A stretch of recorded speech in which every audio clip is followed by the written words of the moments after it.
questions. First off, when you first identified it, was it traveling at the same altitude, around 40,000 feet?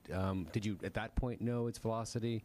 And secondly, doesn't Northcom have the authority on its own to shoot down unidentified objects entering U.S. airspace if they pose a threat to civilian air traffic? And if so, then why was the president's authorization required in this case? Yeah, thanks. So my understanding is it was at 40,000 feet when it was detected and ultimately taken down. The NORAD Northcom commander does not have the authority necessarily to take down an object if it's not posing a potential hostile intent or actions. However, given the fact that this aircraft was, this object was operating at an altitude that posed a reasonable threat to civilian air traffic, after consultation with the secretary and the president, and of course the president, on our advice, gave the order to take it down, and we took it down. I'm trying to clarify, is his authorization required in a situation like this? Again, it's kind of a moot point at this point because the president gave the order, but he has the authorization to take action against anything that presents a potential threat to the American public or people on the ground. In this particular case, it was determined that this posed a reasonable threat to air traffic. Again, I'll just leave it at that. Thanks. Tara gave the order to take it down, and we took it down.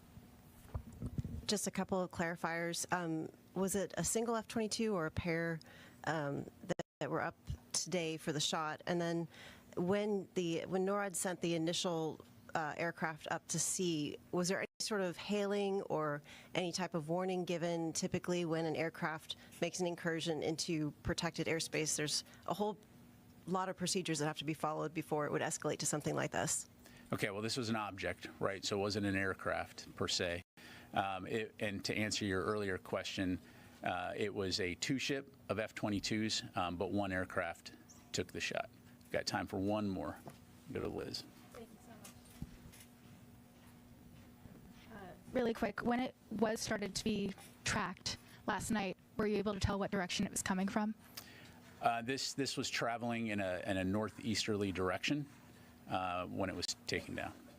And then one more, the aircrafts that were observing it, what type of aircrafts were those?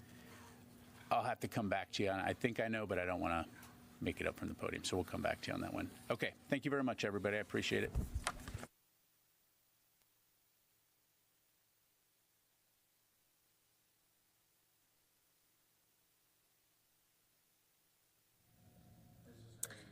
Okay, so that was the latest update from today's Pentagon briefing. We're going to take another quick commercial break here on Live Now from Fox. We'll be right back.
You're watching live now from Fox. Want to take you out now to the White House briefing where we heard from officials addressing both the Chinese spy balloon from last week as well as this object that was shot down today. So let's listen in here on Live Now from Fox.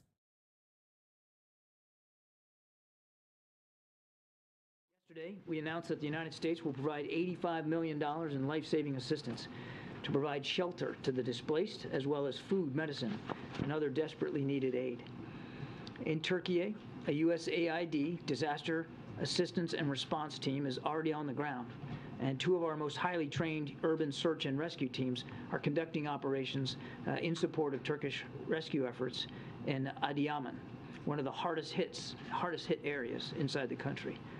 These teams have nearly 200 personnel combined between them, specialized equipment and canine support dogs as well. They have been able to expand their operational reach with the support of U.S. military Black Hawk helicopters. And because of the extensive damage to roads and to bridges, ground transportation, I think you can understand, is pretty challenging. They'll continue to run airlift operations from Incirlik, transporting rescue personnel to sites that they are most needed to conduct operations. The DART teams, as we call them, are also conducting structural damage assessments of many buildings and infrastructure. To date, they have been able to cover more than 630 sites across Adıyaman. In Syria, our humanitarian partners continue to urgently scale up response efforts to reach people in need. That work will include, or has included, chartered flights that are transporting essential medical supplies and teams distributing hot meals and other food. As of this morning, the United Nations and its partners successfully completed its second cross-border humanitarian convoy into northwest Syria, and one of our humanitarian partners delivered 14 additional truckloads of supplies through the Bab al-Hawa crossing, totaling now 20 trucks of critical medicines, food, and water to people in need over the last 2 days. To underscore that U.S. sanctions will not prevent or prohibiting humanitarian assistance in Syria, yesterday the Department of Treasury, I think you saw, issued a broad general license to provide additional authorizations for disaster relief assistance to the Syrian people. We already were able to deliver humanitarian assistance without this general license, but we wanted to underscore the importance of humanitarian aid getting in, and so the Treasury went ahead and issued this license as well. This license will be in effect for 6 months.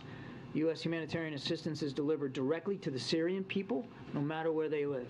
And we are determined to do all that we can to help those affected by these earthquakes in the days, weeks, and months ahead, as required. Thanks. Thank you. Thank you. So, Poland. Why the president decided to go to Poland? What message he wants to deliver? And is there any chance that he would visit Ukraine during his visit to Poland? And I have also one on President Lula's visit. President Lula said he wanted to create a group of countries, including China and India, to mediate peace between Ukraine and Russia. Does the president support this effort? Is this the right time for opening negotiations? Well, there's a lot there. So look, on the trip, I don't have any other additional stops to speak to. Karine announced the purpose of the trip, and that's to go to Poland. And in Karine's opening statement, I think she answered your main question, which is what does he want to talk about? He wants to talk about the importance of the international community's resolve and unity in supporting Ukraine for now going on a year. Wouldn't it be great if the president didn't have to make a trip around a one-year anniversary of a war that never should have started? Sadly, that's where we are, and he wants to make sure that he's sending that strong message, not only of the United States resolve, but the international community resolve, and to make clear to the Ukrainian people, most particularly, that the United States is going to continue to stand by them going forward. We know the next weeks and months are going to be difficult and critical, especially for their armed forces, and the United States is going to continue to stand by them. On your question about President Duda and his peace overtures or ideas, is that what? President Lula. Lula, I'm sorry. Lula, yeah. He said that he wants to create a group of countries to negotiate peace in Ukraine, and those groups, according to him, would include China, India, and maybe some other countries. Well, I certainly would refer to President Lula to speak to his ideas. I think in the aggregate, we all would like to see this war end today. We'd like to see it end right now, in other words, without having to go to the negotiating table. That doesn't appear to be in the offing, as Mr. Putin just over the last 24 hours flew dozens more cruise missiles into civilian targets into Ukraine, knocking out heat and power across the country. So absent that, we're going to have to stay at the task of supporting Ukraine so that they can succeed at the battlefield.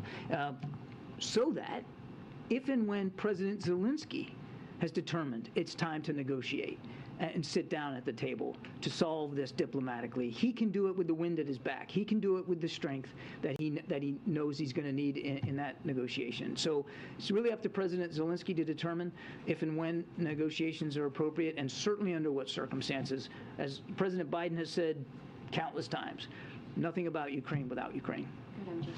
On the trip to Poland, can we expect the president to make any kind of formal announcement as it pertains to maybe additional security aid, or will it mostly be sort of a symbolic show of support, as you were talking about, to the Ukrainian people, the U.S.-Polish alliance? I won't get ahead of the president's remarks. Certainly, I'm not going to do that. Again, the president will make it very clear that the United States will continue to stand with Ukraine for as long as it takes. He will continue to call for the kind of international unity that we've seen, not just across NATO, but across the world, or not just across Europe. And I think he will certainly make clear that additional security assistance, additional financial assistance, additional help for Ukraine will be coming from the United States. But I won't get ahead of anything specific. And I had a quick follow-up on the Chinese spy balloon. This idea that President Xi Jinping may not have been aware of the order to send this balloon over U.S. soil, what would that tell you if that were true about his grip on his own government? Is it possible that it suggests a kind of power breakdown? Is it surprising to the U.S.? We certainly can't confirm these reports about President Xi's personal knowledge of that, and I would refer you to the PRC to speak to their own leadership issues and information sharing. What matters to us is that this was a violation of our sovereign airspace, and clearly with intent. Now, whose intent? I don't think we have a perfect picture of that right now. Clearly, without question, the intent of the PRC, because we know that this balloon belonged to them. And President Biden acted decisively in support of our national sovereignty. But our reporting is that U.S. officials briefing lawmakers this week told lawmakers that this is the U.S. intelligence community's I'm not going to speak to right? intelligence assessments from the podium. We got to keep going. Good job. Thank you, Kareem. Admiral, there's been warnings from the Ukrainians as well as intelligence agencies in both Europe and here that as the one-year mark of the war approaches, that might be a moment where Putin tries to really escalate the conflict, maybe even launch some sort of major new offensive. Are you seeing any signs of that being in the works? What we see, Jonathan, is that the Russians continue to conduct offensive operations in the Donbass area. The fighting around Bakhmut remains pretty vicious, even as you and I are talking. Clearly, as we've seen over the last 12 hours, he's willing to continue to barrage the country with cruise missiles, knocking out civilian infrastructure and trying to make life more difficult for the Ukrainian people. And we do believe that he will try to take advantage of these winter months to restock, resupply, rearm, contribute to his manpower in what could be renewed offensive operations come spring. But have we seen all that take shape now? I don't believe we're at a point where we've seen all of that really form. But we're anticipating that, and frankly, so are the Ukrainians. And that's one of the reasons why you've seen in just recent weeks the kinds of security assistance packages from the United States and from others that are more advanced capabilities, the kinds of capabilities that will allow them to fight in open terrain, combined arms capabilities, armored capabilities, artillery. All of that is designed to help them prepare for whatever the Russians might be planning in the spring. All that's to say, we do expect that, again, as the weather improves, the fighting will probably get more vicious. Thank you, Corinne. Hi, John. I have more follow-ups on the Lula visit as well as the assistance U.S. providing to Turkey. But really briefly, can you speak to rumors that there is another Chinese balloon above Alaska or any other parts of U.S. territory that the U.S. shot down? So I can confirm that the Department of Defense was tracking a high-altitude object over Alaska airspace in the last 24 hours. The object was flying at an altitude of 40,000 feet and posed a reasonable threat to the safety of civilian flight. Out of an abundance of caution and at the recommendation of the Pentagon, President Biden ordered the military to down the object, and they did, and it came inside our territorial waters. Those waters right now are frozen, but inside territorial airspace and over territorial waters. Fighter aircraft assigned to U.S. Northern Command took down the object within the last hour. Okay. Can I just follow up, John, and thank you for that. That's really helpful. Can you give more details on the support that U.S. is providing to Turkey? Specifically, we understand that the USS George H.W. Bush is on standby. Can you update us on whether there's been any communications with Ankara, on whether the ship will be any part of the humanitarian effort? I think I updated as much as I could right now. What we're doing is what I put in my opening statement. You're right that there are naval assets that are in the Mediterranean and under the command of U.S. Naval Forces Europe. The commander of U.S. European Command has designated the commander of U.S. Naval Forces Europe as in charge of the operational coordination for military assets, and he is doing that. I cannot speak to any specific contributions by the aircraft carrier USS George H.W. Bush, but obviously there's lots of capabilities in the Mediterranean region that could be brought to bear. But we're working, and this is a really important point. We're working in lockstep with our Turkish counterparts here to make sure that what we're providing is what they need at the scale and the speed that they need, and not trying to overwhelm their system with unneeded material or unneeded capability. So there's, you talked about the Bush, but there's a lot of military capability on the continent under the European commander's authority that could be used. But again, we want to make sure that we're doing this appropriately through Turkish counterparts. Just really briefly on the visit by President Lula, can you speak about how... I know, I'm going to come around, but she's still asking questions. I hear you. Okay. I hear you. Just the last question. Than I do. Go ahead. Just the last question. Can you speak on how Brazil can be a partner in monitoring irregular migration, specifically because Brazil has been a route for Africans coming to the U.S. Through Mexico? As I said, I would expect President Lula and President Biden to talk about the challenges of irregular migration. You saw the Vice President just this week holding a conference of some of our neighbors about this call to action to try to get at the root causes. And certainly we look and would welcome President Lula's ideas and perspectives on how we can get at the root causes of all the migration in this hemisphere. Thank you. When I hear news, I just get very excited. Fancy that. Yes. So can we just go back for a moment? So another aircraft of some sort, airship, balloon, something was shot down today. Who owns it? What were the circumstances? Was the president directly involved in ordering this? And is wreckage being recovered? Okay, so I'm going to try. Remind me if I forget something. Okay. Yes, the president absolutely was involved in this decision. He ordered it at the recommendation of Pentagon leaders. He wanted it taken down, and they did that. They did it using fighter aircraft assigned to U.S. Northern Command. The Pentagon will have more to say about the details of this later on this afternoon. It's only just within the last hour. We're calling this an object because that's the best description we have right now. We do not know who owns it, whether it's state-owned or corporate-owned or privately owned. We just don't know. We don't know. As I said, state-owned. We don't know if it's state-owned, and we don't understand the full purpose. We don't have any information that would confirm a stated purpose for this object. We do expect to be able to recover the debris since it fell not only within our territorial space, but on what we believe is frozen water. So a recovery effort will be made, and we're hopeful that it'll be successful, and then we can learn a little bit more about it. Was its appearance like the Chinese aircraft? No, it was much smaller than the spy balloon that we took down last Saturday.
The way it was described to me was roughly the size of a small car, as opposed to a payload that was like 2 or 3 buses size, right? So much smaller, and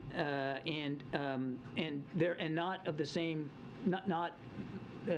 no significant payload, if you will. And lastly, is it now the policy of the United States that if unidentified aircraft are over U.S. territory, that it is likely the president will choose to shoot it down? The president will always act in the best interest of our national security and in the safety and security of the American people. Jackie, we're going to get guys. John, so the Pentagon ordered this new object be taken down over Alaska. The president ordered it. The president ordered it. So is it a fair takeaway then that the Pentagon regrets not taking down the first balloon before it crossed the entire U.S.? Well, I'm not going to speak for the Pentagon. I can tell you that the president doesn't regret the way that we handled the first balloon. That time first of all, apples and oranges here in terms of size. As I said, this was size of a small car, and it was over a very sparsely populated area, but also more critically it was over water space when we ordered this down, as we did the last one, but completely different size, and the debris field for this we expect to be much smaller than would have been for the other one. That's difference one. Difference two, we knew for a fact that the PRC balloon that we shot down last week was in fact a surveillance asset, and capable of surveillance over sensitive military sites, and that it had self-propulsion and maneuver capabilities. There's no indication that this one did. The other one, the first one, was able to maneuver and loiter, slow down, speed up. It was very purposeful, that flight path inside the jet stream. That would suggest that maybe and it out over Alaska too, though. Well, look, the Pentagon's already spoken to this question about whether or not they should have or could have shot it down over Alaska airspace. So I would refer you to, there was 2 hours and hours of testimony yesterday on that. On the communications, though, we still don't know, and correct me if I'm wrong, we don't know what intelligence or communications could have been collected or what devices they were targeting, as I understand it. So that being said, how can the president say it was not a major breach if we don't know that? What we do know is we knew the basic flight path of this thing, and we were able to take steps at sensitive military sites that we believed would be along the flight path to significantly curtail any intelligence ability that the Chinese could get from the balloon. Certainly curtail anything that would be above and beyond what they normally try to collect through other means. Go ahead, Zeke, and then we'll get around. Thanks, John. Was this latest object that was shot down within the last hour, was that detected based upon any information gleaned from the monitoring of the last balloon over last week, in terms of what you learned about that Chinese program that informed the decision to shoot this item down? I think I'd be careful saying that anything specific to what we've learned from that last platform. And we were able to collect some information from it while it was in flight. That was another reason why we let it traverse over land the way it did. But I would be I would not say that information gleaned from our surveillance of that surveillance balloon provided insights that permitted this detection and track. And as of this moment, are you convinced that you shot down, do you know what you shot down, that it wasn't just, a harmless weather balloon, that there was some motivation flying this over U.S. airspace, or is it truly? I think we're going to try to learn more. I can tell you it was an object, and it was at 40,000 feet, and the predominant concern by the president was a safety of flight issue at that altitude. Remember the one that we shot down last Saturday, it was at 65,000+ feet. So no threat to civilian aircraft. This one at 40,000 feet could have posed a threat to civilian aircraft, and it did not appear to have the maneuverable capability that the other one did. So, virtually at the whim of the wind. Thank you, Karine. So just thank you, Purvi. So to follow up on what you just said about civilian aircraft, is that what you meant initially when you said there was a reasonable threat to shoot it down?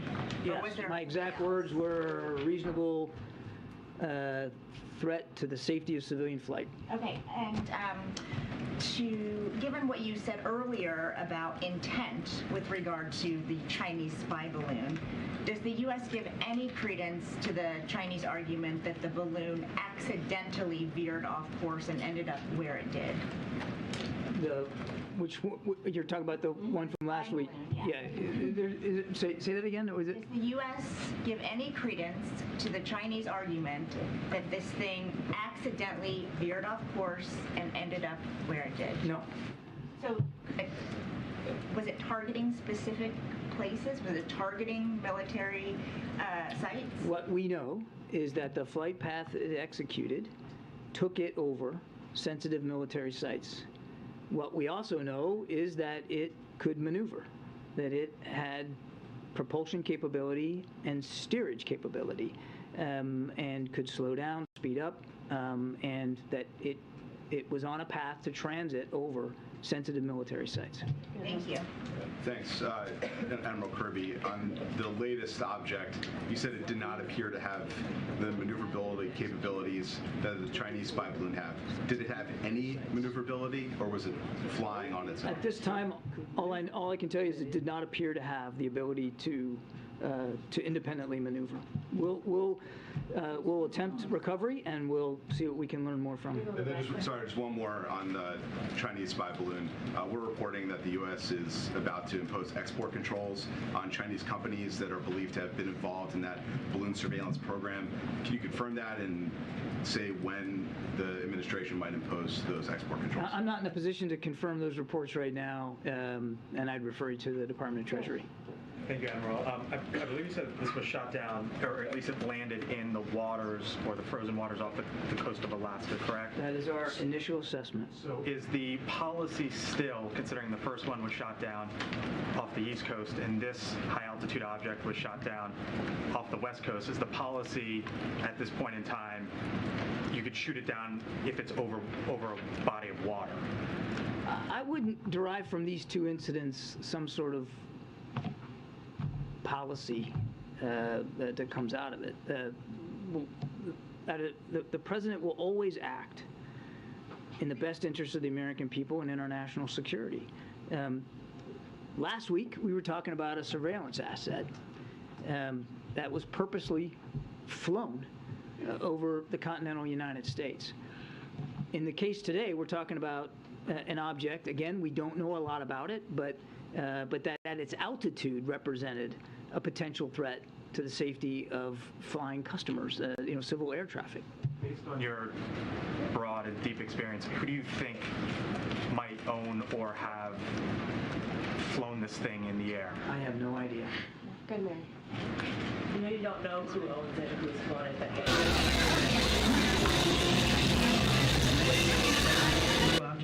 I know of no outreach this afternoon to the Chinese government about this.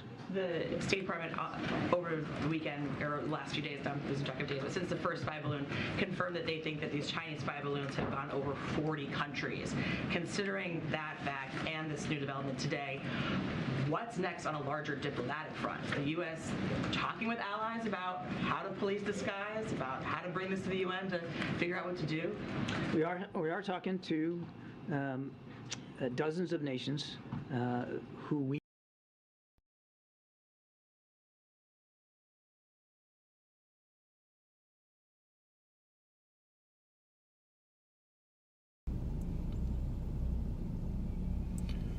So, St. Paul squad ran a plate on a vehicle in the drive-thru of the Burger King, and it came back as stolen. I shouldn't say that. They may have known it to be stolen, or perhaps got an LPR hit. I'm not sure of the circumstances, but they knew it was a stolen vehicle, and we're in a great position to prevent their escape and successfully taken 2 people into custody.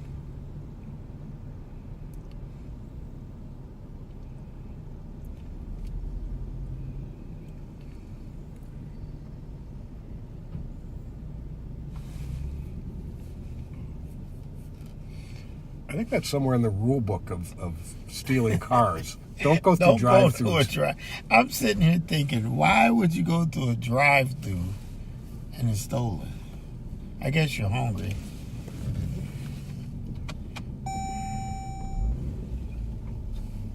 Yeah.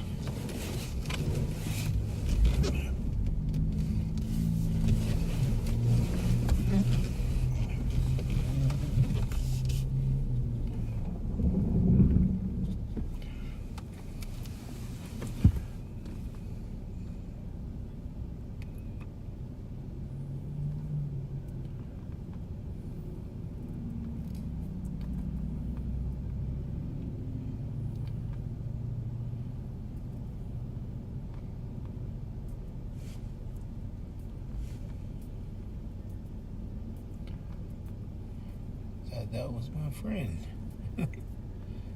Not the victim, the police officer, just in case you're wondering.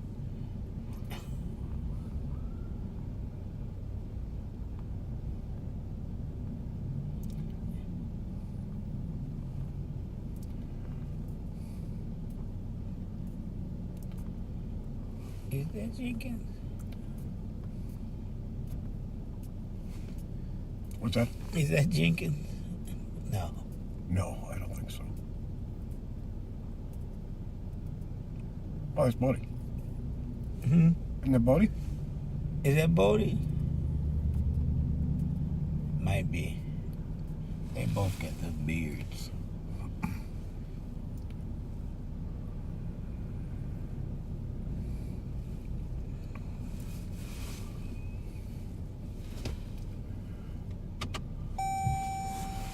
Well, our work here is done. Let's go find our own stolen.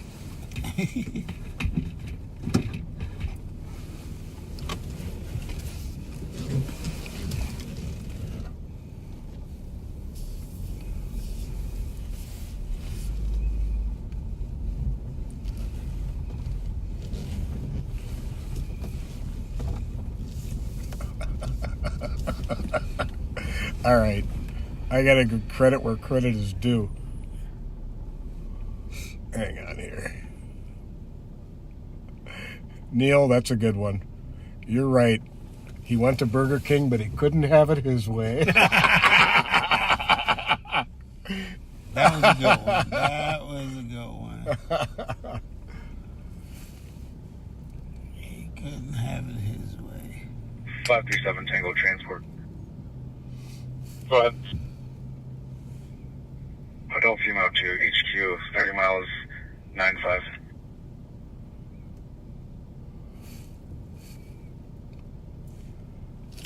Copy. 2125.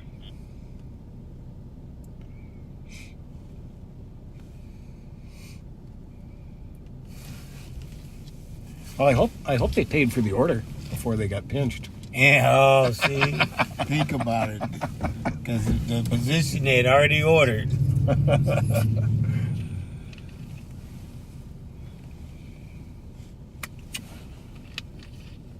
order had been made.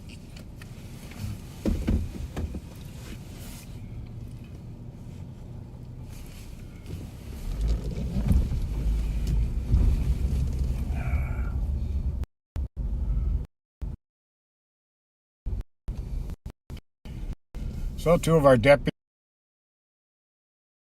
were first on scene to assist the St. Paul squad.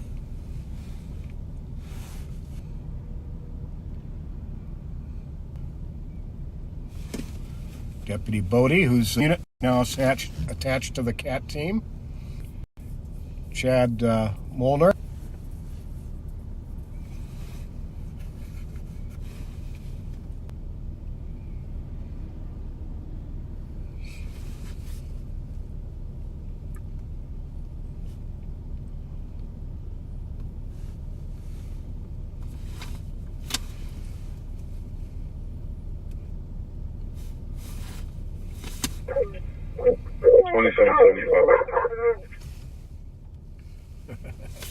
$27.75.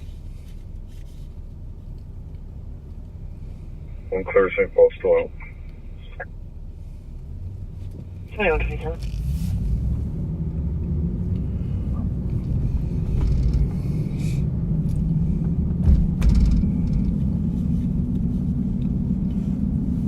Wow, I didn't know the CVS closed. Oh, yeah. Sure did. Wow. 386. Now, I believe they got driven out of business by rampant theft. 386. Oh, yeah. Are we transporting adult female to the LEC?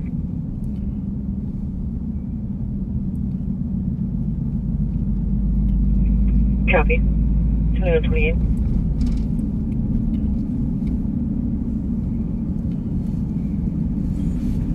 Did you see that car? 376. What's that? Did you see that car sitting here? 376. I can clear the air. Huh? Alongside the business? Yeah. Yep, map. Front one. Oh, it is. Canceling the 10-3 edge. 2128. Like a towel in the window. Oh.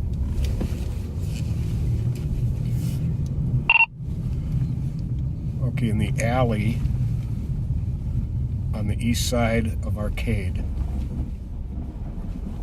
just north of Magnolia, we got a white car running with one of the windows broken out. Looks like somebody's coming out now. Not sure what the plate is yet.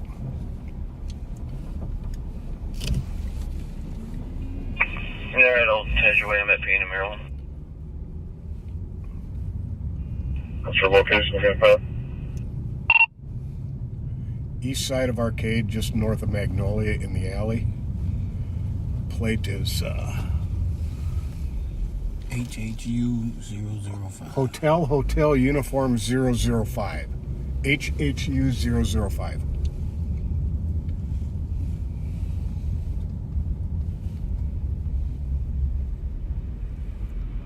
Comes back clear to a 2013 white Chevy Malibu. Okay. Good enough. Thank you. It is out of Anoka.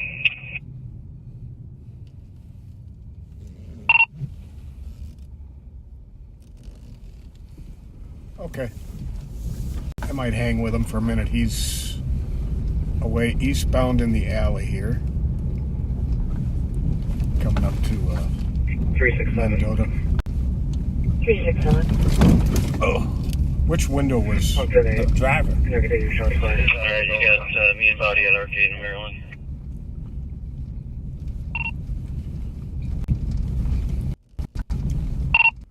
Okay, he's gonna go. I might hang with 322 south on Mendota. Caller advised A light. they heard 68 shots out 3 minutes ago. Caller's unoccupied vehicle is parking lot and I do not for the area for today. 307, do you copy?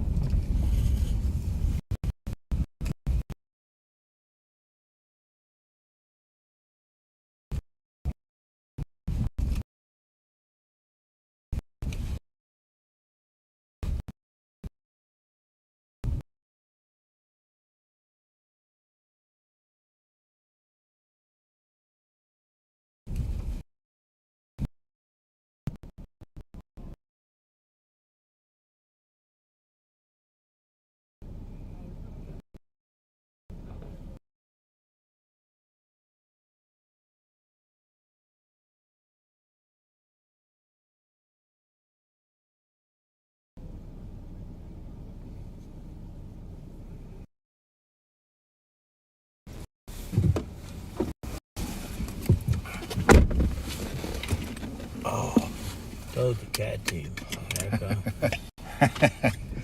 Good spot. Well, you taught me that. Well, that's because I listened to all of the live, and I'll be like, oh, broken window. That's what we're looking for. Yeah, I didn't even see it. You're driving, you can't see everything.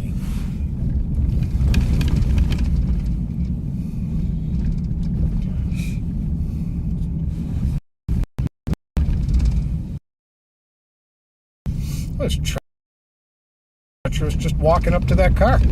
I saw you. I said, oh no, I'm going to sit right here.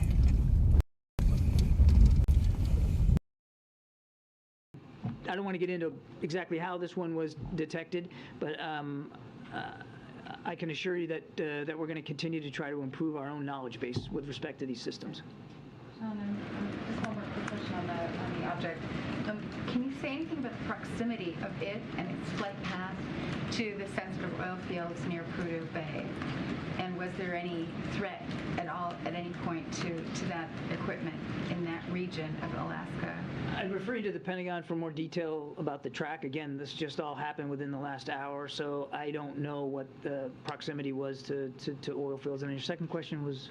Oh, it was just about the sensitivity, the oil fields, basically. Well, again, I mean, we just don't know what this object was. We don't, it'd be difficult for me to point to a threat or a specific concern, such as oil fields, when we don't really understand what this object was doing. Okay, I understand. And then I just have one more quick question on the Russian, completely different topic. The Russians have said they're going to cut oil output now. What is the U.S. response to that? And will you reach out to OPEC to ask them to sort of compensate the difference so that the price of oil doesn't escalate at a time when you're just starting to see inflation? Once again, Mr. Putin's willing to weaponize energy. This move, if it proves to be true, it doesn't come as a big surprise as a reaction to the price cap, and it just shows you the lengths to which he's willing to use resources like energy as a weapon. What the United States will do, have done, continue to do, is work with allies and partners to make sure we can better balance supply and demand and try to meet that need. It's important. We still believe that Mr. Putin not be allowed to profiteer in an inappropriate way off of the oil he puts on the market so that he can then fund his military in the field. I don't have any diplomatic outreach to speak to today. We're going to continue to talk to allies and partners. Certainly OPEC falls in that category, but I don't have any specific conversations to talk about. Go ahead. Thank you, Colleen. Thank you, John. I have two questions. China is claiming ownership of the balloon, and China said that they will take legal actions. Will you send the balloon back to the China? There are no plans to send the debris that we are recovering back to China. We're going to pull it up off the bottom of the ocean, and we're going to learn more about this capability. I have a second question.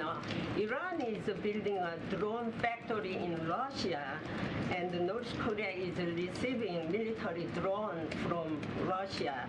How do you view armed cooperation between North Korea, Iran, and Russia? I can't confirm those specific reports, Jenny, but I was up here not long ago talking about the burgeoning defense relationship between Iran and Russia, which is not only not good for the people of Ukraine, it's not good for the people of the Middle East, because it'll flow both ways, and Russian capabilities could very well end up in Iranian hands.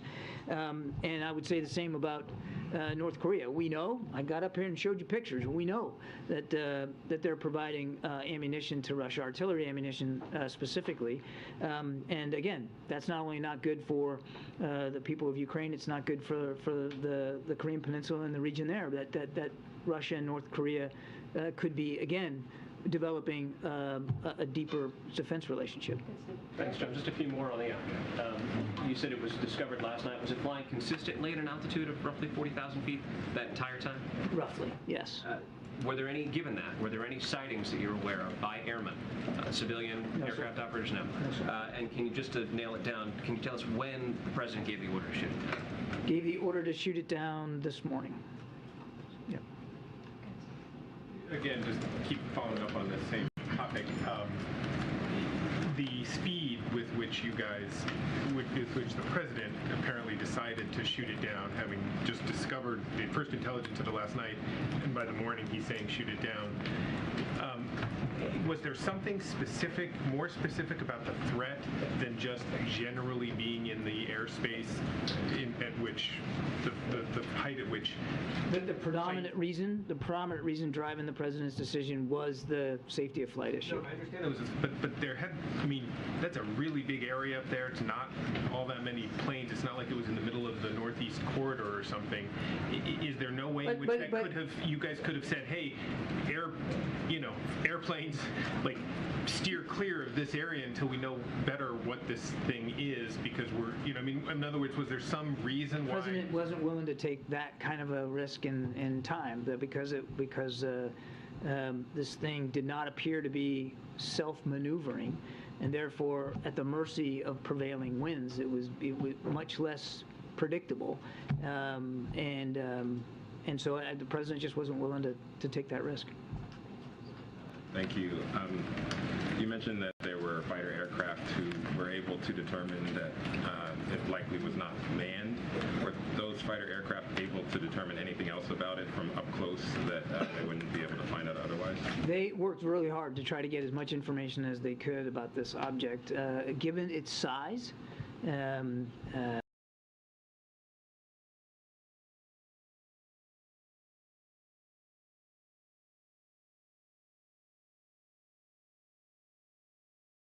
wants to load. It might not load on my end. There we go. Thankfully, I have all this stuff right next to on my center console, literally, kind of like a cop car. So everything's like right here.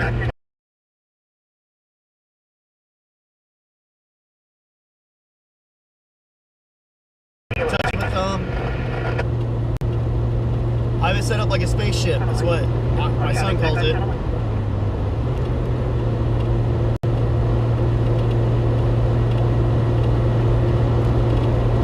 Damn, it's getting hot. 62 degrees and the sun's down. It's warming up outside. It was.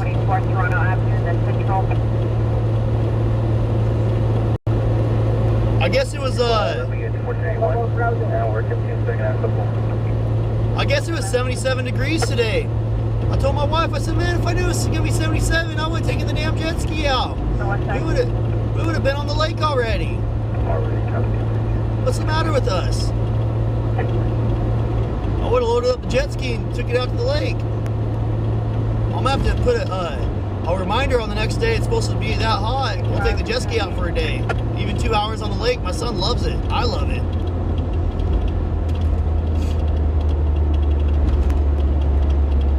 I think 80 degrees is perfect temperature for the lake. As long as you don't fly off the jet ski. Fraser, thank you so much. Fraser just became a member. Thank you so much, Fraser. God bless you, Fraser. And welcome to the membership. Thank you, Fraser. I see a little bit of smoke in the sky up here. What's that for?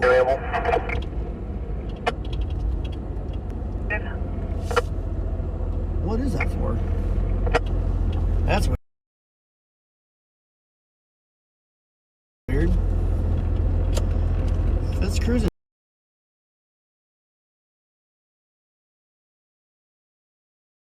Chester, yep, it is. They're cruising Chester, guys.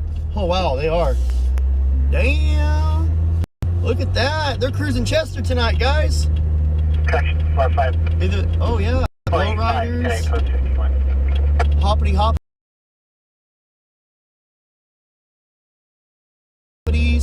Old cars. Look at that. You know who I think should be here is Tink.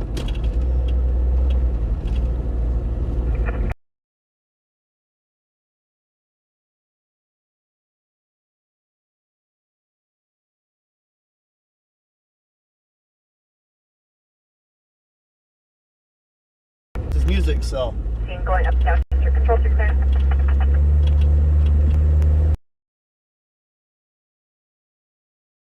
Oh, let's replay that.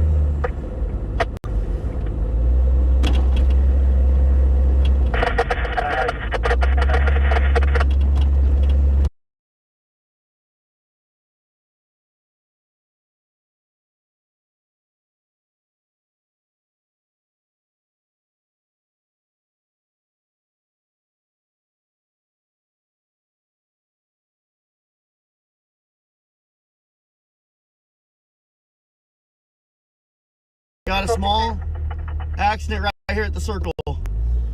Car appears to be disabled in the middle of the road.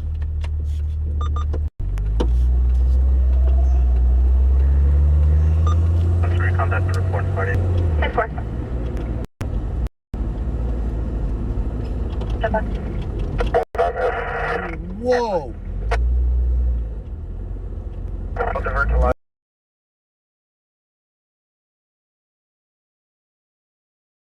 What the? Stay close to it.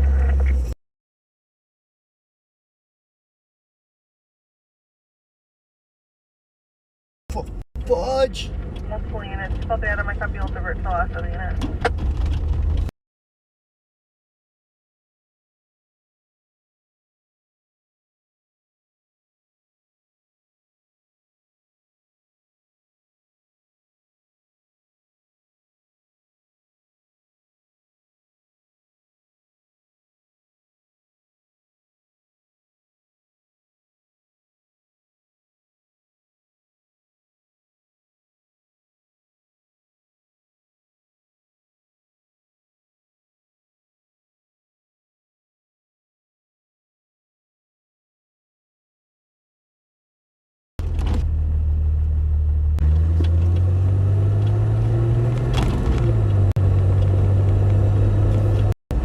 Holy crap.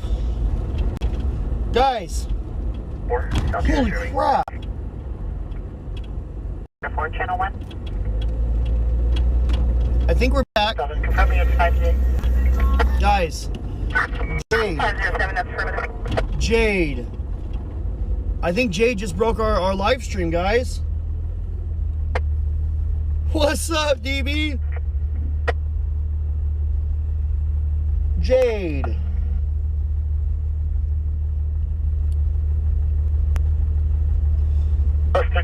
Yeah, we're back. We're back.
I'm back, guys. I'm back.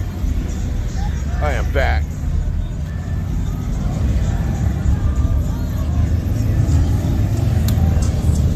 Go, girl. Woo! That girl got it going on. She didn't give me a ride. I'm back, guys.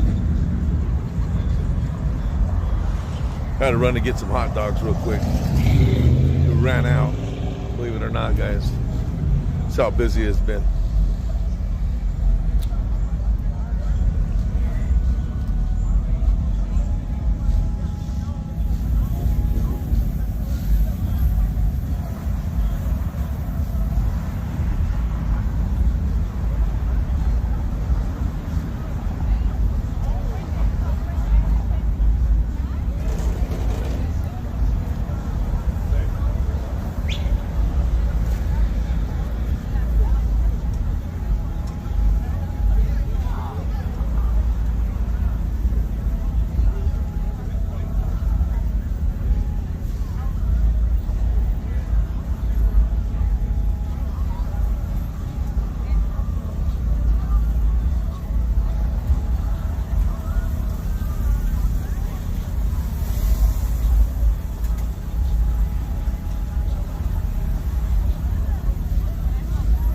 Yeah, they do Chester, guys, once a month on a Friday, guys. Today's what, the 10th or 11th? Where's Big Travis at? If you guys see Travis, tell him to come on through. Tell him to come on through, guys.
Beautiful truck right there, guys. Beautiful.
this one's custom made right here, guys. You'll see it right now.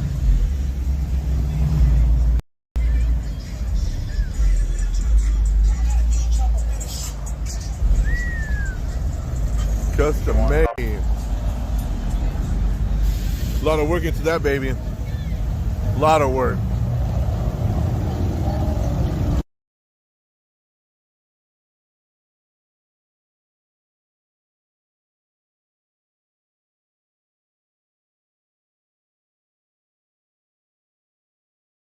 Rescue Station 1, Engine 1. That was so delayed. Engine 4, Battalion 1. That was the one we just drove past. I know. That's what I'm saying. It's so delayed. Accident, one patient's pinned in a Toyota Highlander. At the same time, Lynette, I bet that was fun. Her twin granddaughters had the surgery at the same time. Air 1, forward code for you, clearance. Thanks.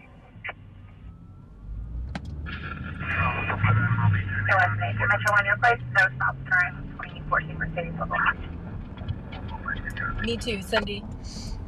I guess we'll flip around and go back, but I didn't see nobody pinned in.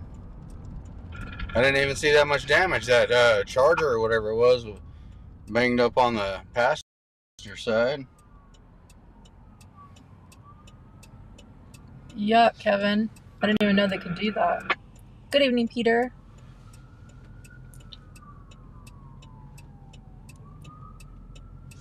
Is she, Catherine? Poor little thing. How you doing, Dave? Hey, Kevin, thank you so much. Hi, Sue. Newfie girl. What's up, Tonka? When does encryption begin? I think 2 of the channels for BPD are... Yeah, channel 5 and channel 6 are encrypted. Which was why it's probably been deader than normal.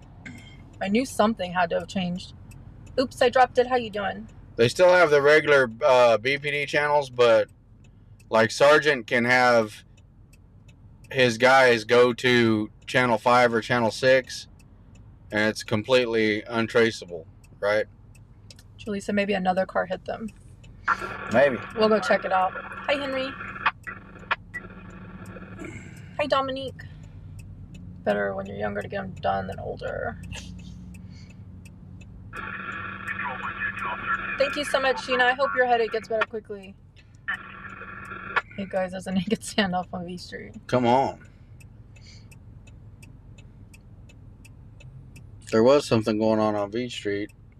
You too on Hushville? A guy apparently pointed a gun at a girl or something. Yeah, didn't they say he assaulted her and then pointed a gun or something? Yeah. And then he went into the complex.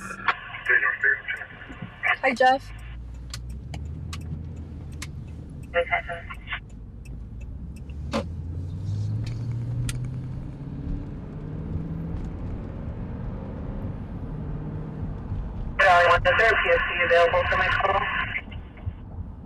I don't like to be awake for any dental work, Ryan. Any. Tech 5 from Auto Mall in Webbel. How you doing, John? Channels 1 and 2 are still available. Yeah, 1, 2, 3, and 4 are still available. Good evening, Stephen. From Unit 1 to 97.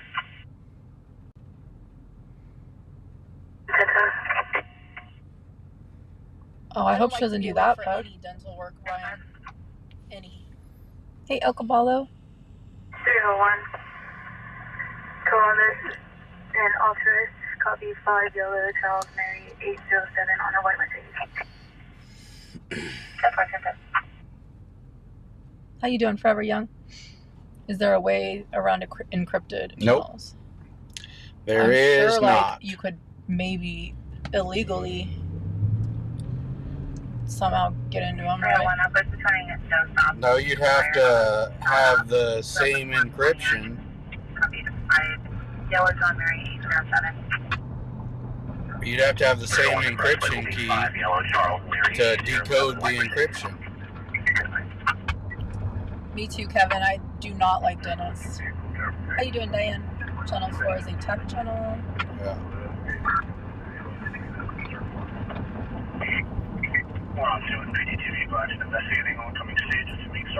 Hey, still. Just seen about 15 motorcycles on Rosedale. Hi, Carrie. Yeah, there's a lot going on tonight for whatever reason. Can't make this up. How you doing? In Canada, they give you a bottle of maple whiskey to knock yourself out for surgery.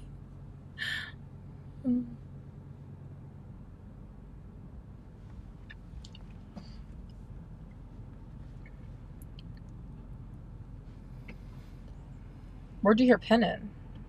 That's what they said. Oh, the scanner. There was no pinning when we drove by, though. They were in a dark place. I wonder if they did get hit again. We'll find out. Over 1097. Can you repeat by the vehicle still 1097?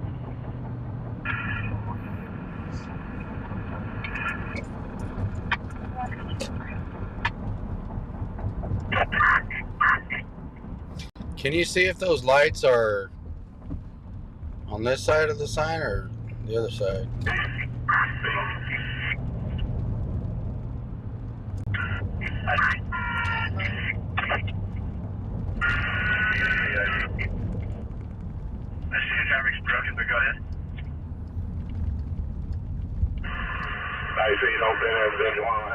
What's up, serial killer? See, Hey, told Susie. you. Negative on the pinhead. Well, They made it sound good. It wasn't, but they made it sound good. what's up, Backstreet Drill? Seat Drill. Hey, Sheila.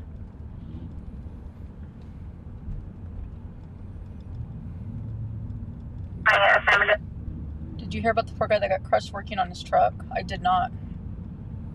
Was that here, Henry? Hey, Cam. Alright, since there's no pinning, it's just a...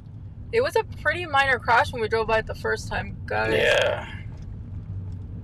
No pinning. Kevin, thank you so much for that super chat. Thank you, thank you. We'll cruise down here real quick and see if we can see some cars. Hey, Melody. Hey, Rooster.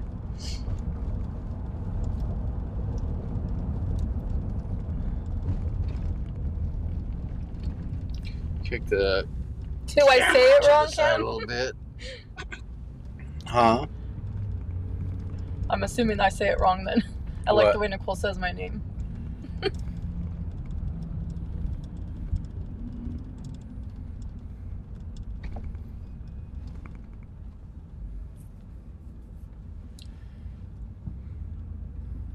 There's a little Volkswagen thing.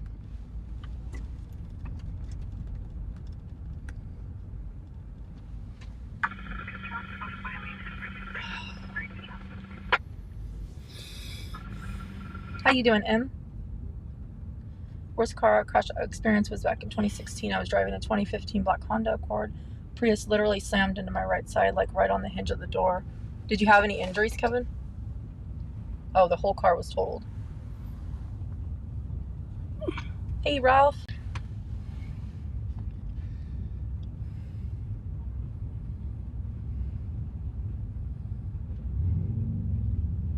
Thank you, Sandy. How you doing?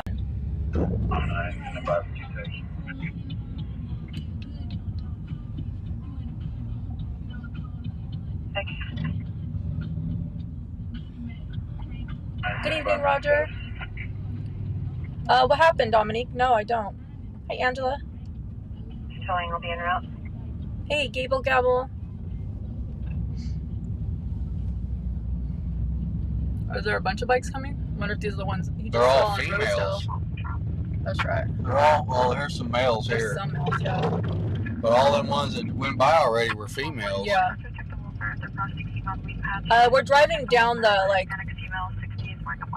it's like a cruise or whatever. Yeah, a bunch of cars meet up downtown. How you doing, Idaho Nancy? 112-4. That's possibly related to the previous. Hey, Chad.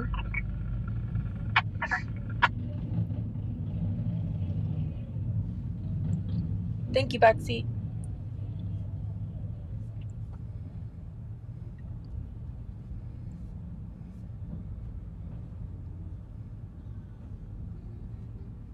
Not yet since we've started, Cam. There was that little accident we just drove by. How you doing, Jalen? She's good, C4, thank you. She just has to have her tonsils and adenoids removed. But she's good.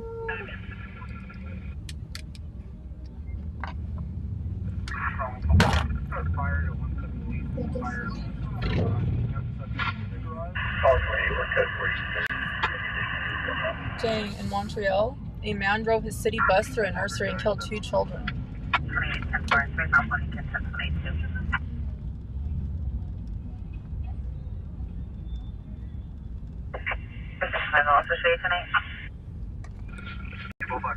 Kenny's good.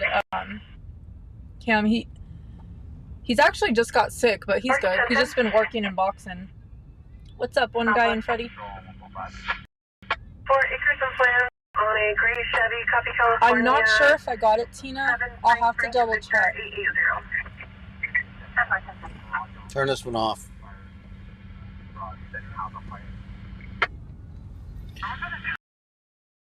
South 6 by 2014 Chevrolet local. Zone on Cooper, code 63 on the train. You want to clear to copy, please? 58404 Robert Street, Chevy. 3 shot and 1 killed at a nursery with a plant kind here in San Diego County. Do they know why, C4? Good evening, DC. Thank you. Hi, Jamita. Cooper? No stops current on a 92 Chevrolet. Copy. Can you advise that for me? 2427. Control 155. There is one subject inside the house with arms. 3 Central 3 to 96. Myself and 3 Central 4 will be en route track 434. 2 miles. Chester and East Norris. We're not gonna get there now. We're stuck down here.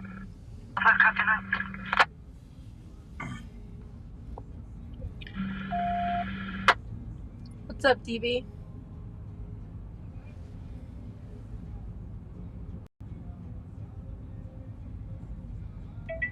Control 155 Adam. The garage fire is increasing rapidly. There's also small explosions. 117 Cooper Avenue. She's reporting a suspect starting in garage on fire. Come on, current 4.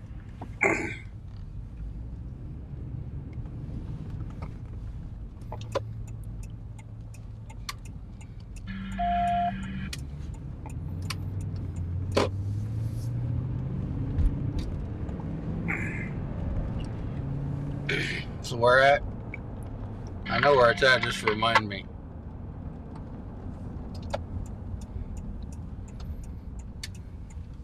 South of Morris. East of Chester.